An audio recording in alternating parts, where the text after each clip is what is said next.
मेरी तमाम नान भाइयों से इंशाल्लाह जो उनकी एसोसिएशंस हैं, यूनियंस हैं, रेट जो बड़े थे वो पूरे पाकिस्तान के लिए बड़े थे। और अगर अब हमने कम किए हैं, पिछले रेट किए हैं, तो वो भी पूरे पाकिस्तान के लिए किए हैं। अब जो नए बिल आएंगे 1 दिसंबर से नई रीडिंग्स होंगी, वो आपको पुराने रेट्स पे बिल आएंगे, तो आप भी पहले ही रेट पे रोटी भी और नान भी बेचें, कीमत बढ़ाने की कोशिश न करें। ये मेहरबानी हो।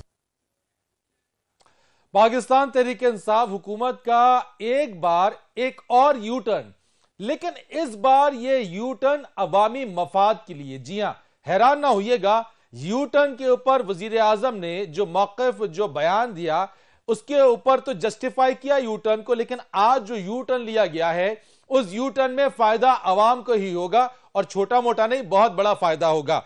हुआ कुछ यूं कि हुकूमत ने नान भाइयों के लिए जो कमर्शियल जो इस्तेमाल किए जो गैस सार्फिन है उनकी कीमतों में इजाफे का टैरिफ वापस लेने का ऐलान कर दिया है। वफाकी वजीर पेट्रोलियम गुलाम सरवर खान से आज नान भाई एसोसिएशन की मुलाकात हुई। उसमें उन्होंने कहा कि जो कीमत में कमी की गई है, इससे टैरिफ में कमी की गई, इतलाक पूरे पाकिस्तान पर होगा और पूरे पाकिस्तान में अब जो रोटी है वो 7 रुपए में मिलेगी, नान 10 रुपए में मिलेगा। इससे पहले जब गैस कीमतों में इजाफा हुआ था, रोटी 10 रुपए की हो गई थी, नान 15 का हो गया था।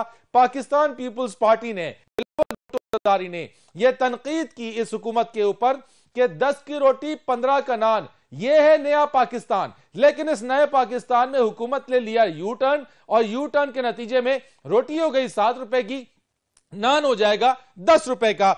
अब जो दिसंबर के बिल हैं वो पुरानी कीमत की शरह से आएंगे, यह कहना है वफाकी वजीर पेट्रोलियम का। नान भाइयों के लिए गैस की जो कीमत है वो 980 रुपए से कम करके 700 रुपए फी MMBTU कर दी गई है।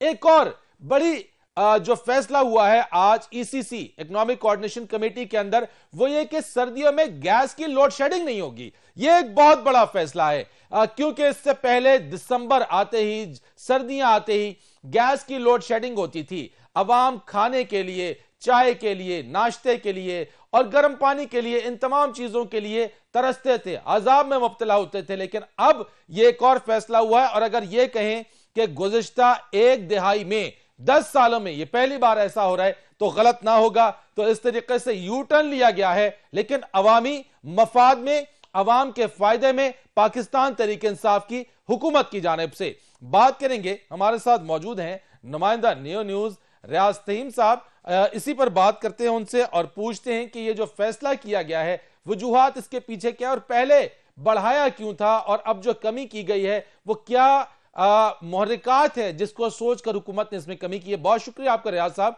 यह फरमाइएगा कि सबसे पहले ECC में यह फैसला हुआ कि जो गैस लोड शेडिंग है वो दिसंबर में या सर्दियों में नहीं होगी। बड़ा फैसला है, लेकिन हुकूमत कमी कैसे पूरी करेगी?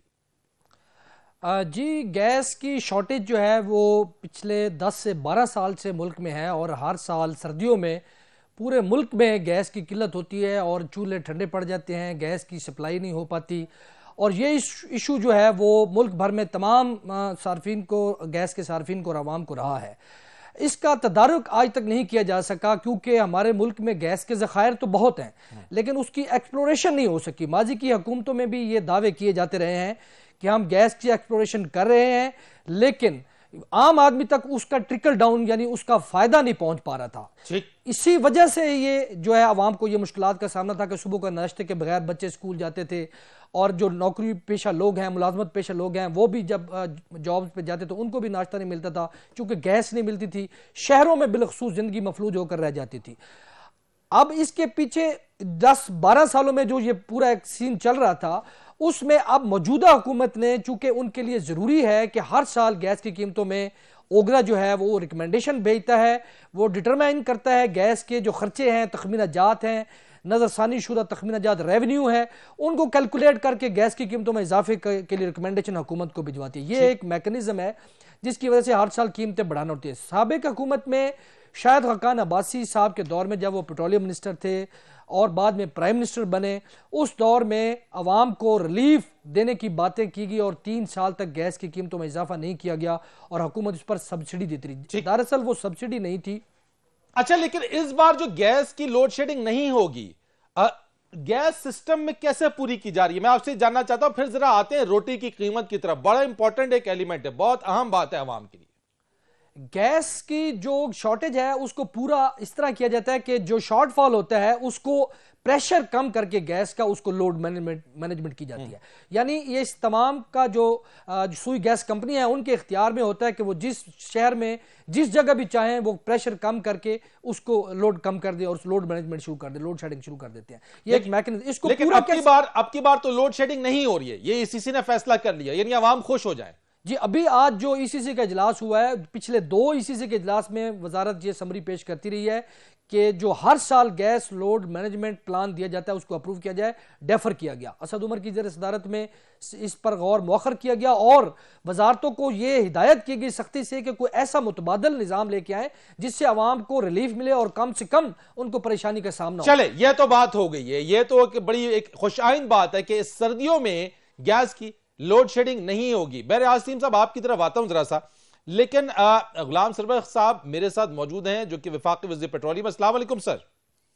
वालेकुम अस्सलाम। बहुत शुक्रिया सर। ये बड़ा खुशाइन बात एक आज है कि हुकूमत के ऊपर यू टर्न के ऊपर बड़ी तनकीद होती है, लेकिन आज जो यू टर्न लिया गया उसमें तो बड़ा अवामी मफाद सामने रखते हुए जो कमर्शियल सार्फिन जो गैस की टैरिफ को कम किया गया और खास तौर पे रोटी की कीमत जो है वो अब कम हो जाएगी इससे। तो मुझे बताइएगा जरा सा कि ये जो फैसला हुआ है अब अल्टीमेटली क्या वाकई कीमतें कम होंगी? लेकिन जी, हम पाकिस्तान के मुफाद में और अवाम के मुफाद में जो यू टर्न होगा वो डेफिनेटली लेंगे। ये हमने जो कीमतें गैस की बढ़ाई वो कीमतें हमने आम आदमी पे बहुत कम बढ़ाई और बड़े लोगों के लिए ज्यादा बढ़ाई। ठीक। टोटल हमारा जो गैस है 28% ऑफ टोटल पॉपुलेशन वो लोग इस सिस्टम गैस पे, नेटवर्क गैस पे। उनमें से 80% लोगों के लिए हमने 10 to 20% गैस बढ़ाई और 5% के लिए हमने 100 above% बढ़ाई। तो ये बड़ी चीजें नेगेटिवली एक्सप्लॉइट भी होती रही। अच्छा, 40% इंक्रीज हमने सीएनजी सेक्टर पे भी की, कमर्शियल सेक्टर पे भी की और उस पे तंदूरों पे भी की। लेकिन वो फीडबैक तंदूरों का हमें नेगेटिव आया कि रोटी महंगी होनी शुरू हो गई, नान महंगा होना शुरू हो गया। यही तो तनकीद सरवर साहब आप पर हुई है। बिलावल साहब ने भी ट्वीट किया, आपके हवाले से कहा गया कि जी 10 की रोटी 15 का नान, ये है नया पाकिस्तान। तो अब आप जवाब क्या देंगे वैसे इसका? ये तो अब तो जवाब बनता है आपकी हुकूमत को देने का।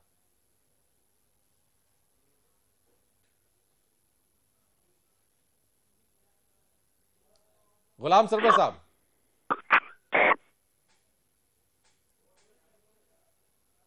गुलाम सरवर साहब, कैन यू हियर मी? अच्छा जी, दोबारा कनेक्ट कीजिएगा। गुलाम सरवर साहब को दोबारा कनेक्ट कीजिएगा। रियाज सीम साहब, ये जो एकदम से आ गई है कि 7 रुपए की अब रोटी हो जाएगी, 10 का नान हो जाएगा, अपोजिशन ने हुकूमत पर बड़ी तनकीद की है। ये कौन से वैसे एलिमेंट्स थे जिनको देखते हुए हुकूमत ने यह फैसला किया और यू टर्न लिया, जो कि अवामी मफाद में बड़ी अच्छी बात है? देखें, अगर मौजूदा हुकूमत को ये एहसास होता कि आम आदमी पर गैस की कीमतों के असरात नहीं, बोझ नहीं डालना चाहिए, तो वो कम अज़ कम तंदूरों के लिए, जैसे मिनिस्टर साहब कह रहे हैं कि 40% हमने सीएनजी के लिए बढ़ाया, 40% तंदूर वालों के, उनको पता था कि इसका एंड कंज्यूमर मुतासर होगा। आम आदमी, गरीब आदमी रोटी खाता है, नान खाता है, वो मुतासर होंगे, तो इन्होंने क्यों बढ़ाई? इन पर एक सवाल है। लेकिन अगर बढ़ाई थी तो अब जब उनका फीडबैक आया तो अब ये कम कर रहे हैं, तो ये खुशाइन बात है, अच्छी बात है। नोटिफिकेशन जारी हो गया रियाज साहब इसका? नोटिफिकेशन का ये मैकेनिज्म होता है कि जब ईसीसी में आज वजारत पेट्रोलियम डिवीजन ने वजारत तवानाई के मिनिस्टर सरवर खान ने जो पेश की तो उसने अप्रूवल दे दी है। ये इन प्रिंसिपल अप्रूवल हो गया ईसीसी की। अब उनकी जो समरी है और वो जो एक समरी जाती है ओगरा को या हुकूमत को, जो नोटिफिकेशन का मजाज इदारा है जो ओगरा या हुकूमत वजारत पेट्रोलियम, उनको जाएगी 1-2 दिनों में नोटिफिकेशन जारी हो जाएगा। और जैसा कि मिनिस्टर साहब ने कहा है कि जब 1 दिसंबर से जो नए बिल आएंगे वो उनको पुराने टैरिफ पे आएंगे, जो 700 रुपए वाला टैरिफ था, 700 रुपए फी MMBTU वाला, उस पर उनको बिल आएंगे। तो अल्टीमेटली जो उनको कम बिल आएंगे तो रोटी उनको सस्ती करनी पड़ेगी। तो ये जो रोटी सस्ती है अभी से मिलना शुरू होगी? जो एसोसिएशन की आज बातचीत हुई है, मुलाकात हुई है वफाकी वज़ीर पेट्रोलियम से, ये इमीडिएटली सस्ती होगी या जब नए बिल आएंगे तब से सस्ती होगी? जी देखिए, जो नान भाई जो ज़िला रावलपिंडी का जो डेलीगेशन मुतहद जो नान भाई एसोसिएशन ज़िला रावलपिंडी के प्रेसिडेंट है शफीक कुरैशी, उनकी सरबराही में ये डेलीगेशन मिला है। उनसे मेरी बात हुई है, वो कहते हैं कि हमने तो रोटी महंगी की ही नहीं, एक प्रोपेगेंडा किया गया, एक सियासी स्टंट बनाया गया, जबकि ग्राउंड रियलिटीज ये है, जमीनी हकायक ये है। मैं और आम आदमी हम भी मार्केट में फिरते हैं, हम खुद यूजर हैं आम आदमी की तरह, तो वो रोटी महंगी हुई है, वो एसोसिएशन की तरफ से नहीं की गई, आज खुद की गई, इनफरादी तौर पे की गई, वो की गई है। रोटी भी महंगा हुआ, नान भी महंगा हुआ, और इसी वजह से वो इसके पीछे भागे कि तंदूर वाली जो इंडस्ट्री है, जो गरीब लोग हैं नान भाई वाले, ये तबाह हो जाएंगे, हम फिनेंशियली क्राइसिस का शिकार हो जाएंगे, तो इसको कम किया जाए। तो वो उन्होंने पे दर पे मीटिंग्स की, हुकूमत के साथ, मिनिस्टर के साथ बैठे और उनको रिक्वेस्ट की, और बिल आखिर वो अपना ये मुतालबा मनवाने में कामयाब हो गए। रोटी सस्ती होगी इसके बाद, जब ये नोटिफाई होगा। इससे पहले जब उनको बिलिंग आती रही है, वो बिल भरते हैं, पे करते हैं, उससे पहले ये नहीं करेंगे। जब उनको बिल आएंगे पुराने टैरिफ पे, फिर सस्ती होगी। बहुत शुक्रिया आपका। रियाज सहीम इस पर बात कर रहे थे, सस्ती रोटी भी मिलेगी, सस्ता नान भी मिलेगा। नया पाकिस्तान के अंदर यू टर्न हुआ, लेकिन अवाम के मफाद में, और अवाम के मफाद में यू टर्न अगर हो तो खुश आइंद बात है, क्योंकि अवाम भी खुश होगी और इससे जो कारोबार जो कर रहे हैं उनके लिए भी कारोबार करना आसान होगा। एक ब्रेक लेते हैं, ब्रेक के बाद आएंगे तो बात करेंगे करतारपुर बॉर्डर के हवाले से, जिसकी कल संग बुनियाद रखा जा रहा है। नवजीत सिंह सिद्धू पाकिस्तान पहुंच गए, भारतीय वफ्द पाकिस्तान पहुंच गया, ग्राउंड ब्रेकिंग सेरेमनी है, संग बुनियाद रखा जाएगा। इसके ऊपर बात करते हैं एक ब्रेक के बाद।